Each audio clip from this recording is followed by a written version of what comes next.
and welcome to Castanet's Week in Review. I'm Jen Zielinski. Our top story. Nepal was rocked by a 7.8 magnitude quake last Saturday, leaving 4,000 dead and many more homeless.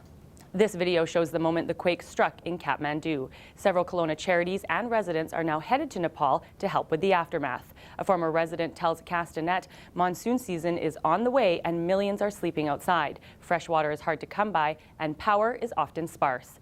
Thousands are still missing and reports are coming in of survivors being pulled from the rubble days after the earthquake. To find out how you can help, check one of our many stories on the local teams sending aid to Nepal. A 45-year-old man is recovering in hospital after he was stabbed earlier this week. Police responded to an incident at a fourplex at Elliott and Solar Roads, where they discovered a man suffering from serious stab wounds. He was rushed to the Kelowna General Hospital and he remains in serious condition. A 50-year-old West Kelowna man was arrested and is in custody in connection with the incident. Police believe the individuals knew each other and that the public is not at risk.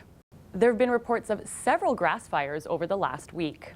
From a controlled burn that got out of hand above KLO Road near McCullough to a suspicious fire below Johnson Bentley Pool in West Kelowna. Others have been reported up and down the valley, and fire crews remind residents the conditions are tinder dry.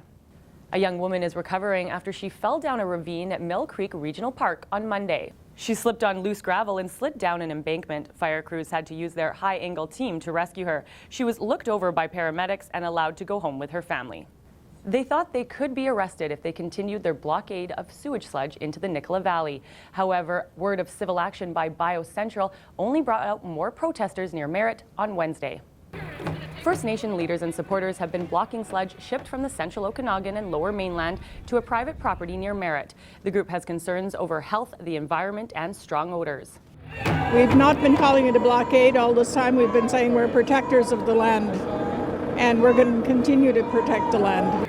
As of Wednesday afternoon, protesters and BioCentral came to an agreement to meet and hold off on legal action. First Nation leaders allowed a truck carrying equipment for BioCentral to pass through the protest. They also agreed to let the company continue to ship equipment in the future. Baltimore's top prosecutor has filed charges against 6 officers in the case of Freddie Gray, who died in police custody.